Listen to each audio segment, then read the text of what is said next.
Subscribe करिए हमारे channel target UP TET CTET को और बेल आइकन को दबाइए। हेलो फ्रेंड्स, मैं रेनू स्वागत करती हूँ आप सभी भावी अध्यापक एवं अध्यापिकाओं का आपके अपने channel target UP TET CTET में। दोस्तों, आज की इस क्लास में हम पढ़ने वाले हैं धीमी गति से सीखने वाले बच्चों के बारे में। दोस्तों, जो समावेशी शिक्षा है आपकी थर्ड सेमेस्टर का सेकंड पेपर, ये बहुत इंपॉर्टेंट है क्योंकि समावेशी शिक्षा में आप लोगों को सभी बच्चों के बारे में जानने का अवसर मिलता है और सभी बच्चों को हमें समान रूप से ट्रीट करना है, सही तरीके से पढ़ाना है। इसी के बारे में ये पूरा समावेशी शिक्षा है ही। तो पिछली क्लास में हमने प्रतिभाशाली बालकों की पहचान के बारे में, उनकी शिक्षा के बारे में, किस तरीके से उनको पढ़ाया जाए, इन सभी के बारे में हमने पढ़ा था। तो आज यहाँ पर हम पढ़ने वाले हैं धीमी गति से सीखने वाले बच्चों के बारे में। तो स्लो लर्निंग चिल्ड्रन, प्रसिद्ध मनोवैज्ञानिक क्रिक ने सामान्य एवं प्रतिभाशाली बच्चों की पहचान उनके द्वारा सीखे गए कार्यों को सीखने की गति के आधार पर की। यानी कि कोई बच्चा किसी काम को कितनी तेजी से सीख ले रहा है, इसके आधार पर उन्होंने बच्चों को विभाजित किया अलग अलग वर्गों में। इन्होंने शैक्षिक सफलता एवं शैक्षिक निष्पत्ति को भी आधार माना और कहा यदि सामान्य बच्चे की शैक्षिक उपलब्धि अपने आयु वर्ग से कम है तब उसे धीमी गति से सीखने वाला बालक माना जाए। इसके अतिरिक्त यदि बच्चे का विकास, समायोजन, आत्मनिर्भरता अपनी आयु वर्ग के बच्चों से कम है तब भी इन्हें मंद अधिगामी या धीमे गति से सीखने वाले बच्चे कहा जा सकता है। यदि बच्चे सामान्य कक्ष में अपने आप को समायोजित नहीं कर पाते तो ऐसे बच्चों को धीमी गति से सीखने वाला बच्चा कहा जाता है।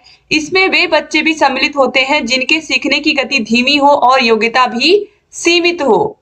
तो धीमी गति से सीखने वाले बच्चों की विशेषताएं क्या होती हैं? तो धीमी गति से सीखने वाले बच्चों की निम्नलिखित विशेषताएं होती हैं। पहला होता है शारीरिक विशेषताएं या फिजिकल कैरेक्टरिस्टिक्स। धीमी गति से सीखने वाले बच्चे होते हैं मानसिक, शारीरिक, मिश्रित, शारीरिक एवं मिश्रित मानसिक दोनों। 3 प्रकार की विशेषताओं वाले बच्चों का शारीरिक तथा मानसिक विकास भी धीमी गति से होता है। इनमें परिपक्वता भी देर से आती है। ये साफ कपड़े नहीं पहनते हैं। ऐसे बच्चे लिखना, कला, आत्मविश्वास एवं सामाजिक गुणों का लोप, चिंता मुक्त, विद्यालय में अनुपस्थित, इंद्रिय दोषों से ग्रसित एवं सीखने में ह्रास जैसी बीमारी से ग्रस्त होते हैं। फिर है अवधारण शक्ति का अभाव, वीकनेस ऑफ अटेंशन।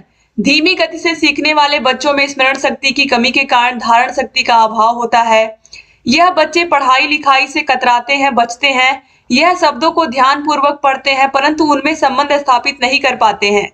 शिक्षक द्वारा की गई प्रस्तुतिकरण का यह प्रत्यक्षीकरण नहीं कर पाते हैं क्योंकि प्रस्तुतिकरण इनके अनुकूल नहीं होता है। फिर है असुरक्षा का भाव। धीमी गति से सीखने वाले बच्चों में असुरक्षा का भाव अधिक होता है जिससे उनमें आत्मविश्वास की भावना का अभाव रहता है।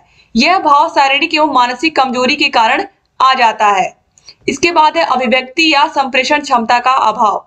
धीमी गति से सीखने वाले बच्चों में कल्पना शक्ति कम होती है, साथ ही दूरदर्शिता का भी अभाव होता है। ये अपने विचारों को अभिव्यक्त नहीं कर पाते हैं। इनमें भविष्य बोध का गुण भी नहीं होता है। ठीक है, यानी कि ये बच्चे बहुत ज्यादा कल्पना शक्ति या बहुत ज्यादा सोच नहीं पाते हैं। इनके अंदर दूरदर्शिता का भी अभाव होता है अपने भविष्य के बारे में, या उन्हें आगे चल करके क्या करना है, क्या बनना है, कैसे अपना नाम करना है, इन सब के बारे में ये बच्चे बिल्कुल नहीं सोच पाते हैं। ये उतना इनका मानसिक विकास उतना अच्छा नहीं हुआ रहता है, इसीलिए इन्हें हम धीमी गति से सीखने वाले बालक कहते हैं। ये समस्या ग्रस्त होते हैं। जैसे धीमी गति से सीखने वाले बच्चों में सामाजिक, सांस्कृतिक तथा शैक्षिक समस्याएं पाई जाती हैं। इनकी शैक्षिक उपलब्धि संतोषजनक नहीं होती है। इन्हें हतोत्साहित करने से इनमें समाज विरोधी अभिवृत्ति उत्पन्न हो जाती है। अब देखिए, धीमी गति से सीखने वाले बच्चों की पहचान हम कैसे करेंगे? तो धीमी गति से सीखने वाले बच्चों की पहचान की निम्नलिखित विधियां हैं। पहला है निरीक्षण प्रविधि। विद्यालय में प्रवेश के उपरांत शिक्षक साधारण ढंग या अनौपचारिक तरीके से उनके विभिन्न क्रियाकलापों का अवलोकन कर सकते हैं। ठीक है, यानी कि इन बच्चों को की पहचान करने का सबसे अच्छा तरीका है निरीक्षण विधि। ठीक है, इसके बाद देखिए एकल अध्यापन विधि से कैसे हम पहचान कर सकते हैं इन बच्चों की।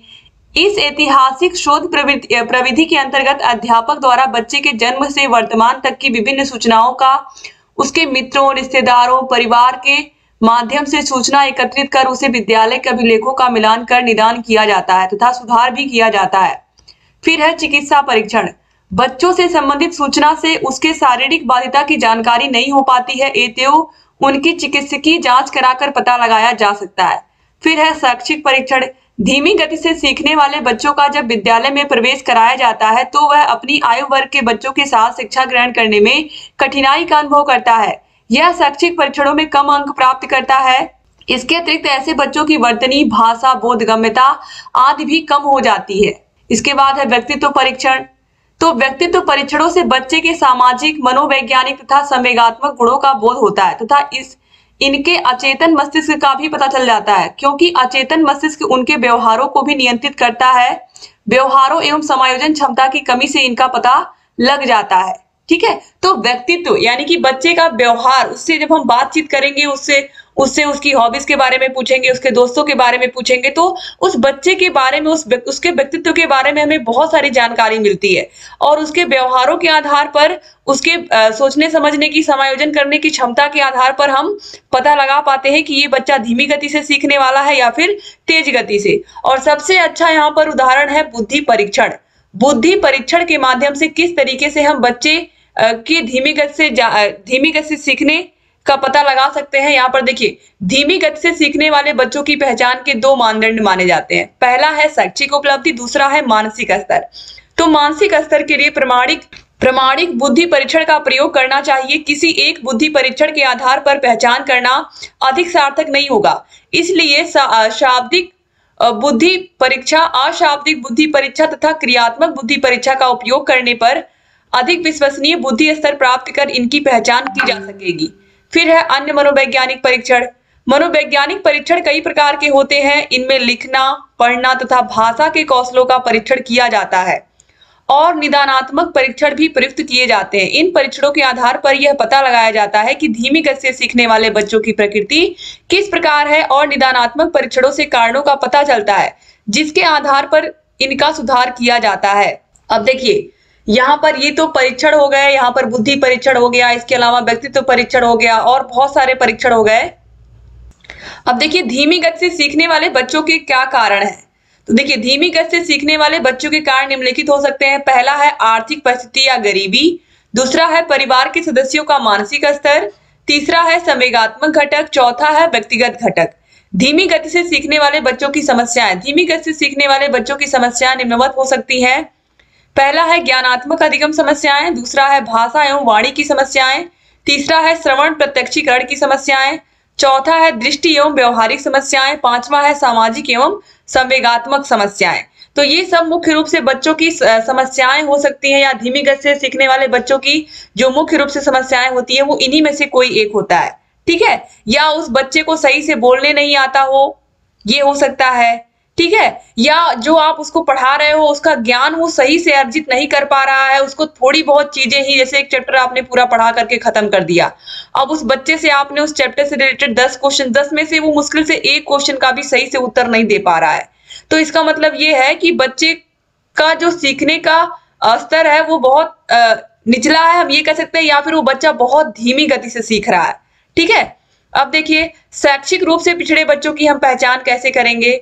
तो कक्ष में इस प्रकार के बच्चों की पहचान के लिए अग्रलिखित प्रविधियों का प्रयोग हम कर सकते हैं। पहला है विभिन्न परिस्थितियों एवं व्यवहार का अध्ययन।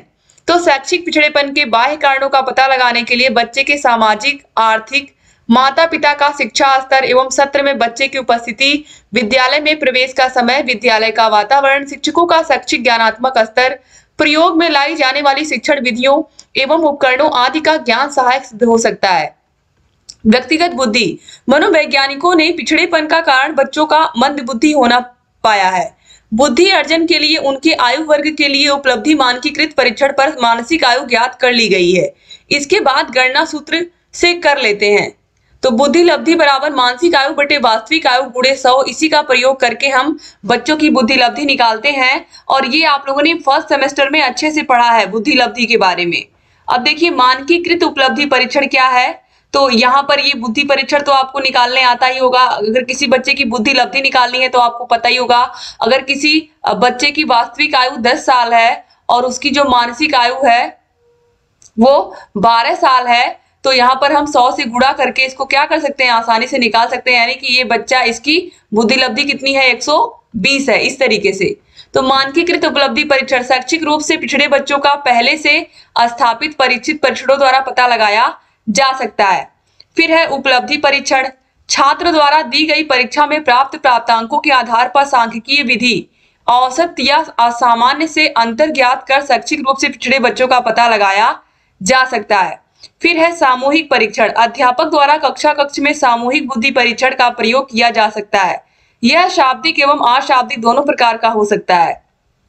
इसके बाद देखिए अन्य मनोवैज्ञानिक परीक्षण, कभी कभी बच्चे के पिछड़ेपन का कारण शैक्षिक या बौद्धिक न होकर मनोवैज्ञानिक होता है, जैसे बच्चे का कक्षा और घर में कुसमायोजन, प्रेरणा व प्रोत्साहन का अभाव, शिक्षा या विशेष विषय की अज्ञानता, प्रतिकूल अभिवृद्धि, सांवेगिक व सामाजिक कुसमायोजन, मानसिक द्वंद्व, दुश्चिंतता आदि का पता लगाने के लिए साक्षात्कार, माता पिता से विचार विमर्श आदि तकनीकियों का प्रयोग कर अध्ययन किया जा सकता है।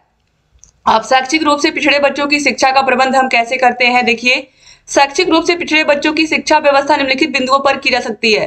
पहला है सहानुभूति पूर्वक व्यवहार द्वारा, दूसरा है धीमी गति से पढ़ाना, तीसरा है व्यावसायिक प्रशिक्षण देना, चौथा है विशेष विद्यालयों की व्यवस्था, पांचवा है श्रव्य दृश्य साधनों का प्रयोग, फिर है आत्मविश्वास में वृद्धि कराकर। ये सब तरीके हैं जिससे हम जो शैक्षिक रूप से पिछड़े बच्चे हैं उनकी शिक्षा का प्रबंध हम कर सकते हैं। इनको हम व्यावसायिक प्रशिक्षण दे करके, यानी कि कुछ ऐसा स्किल सिखा करके जिससे ये रोजगार कर सकें।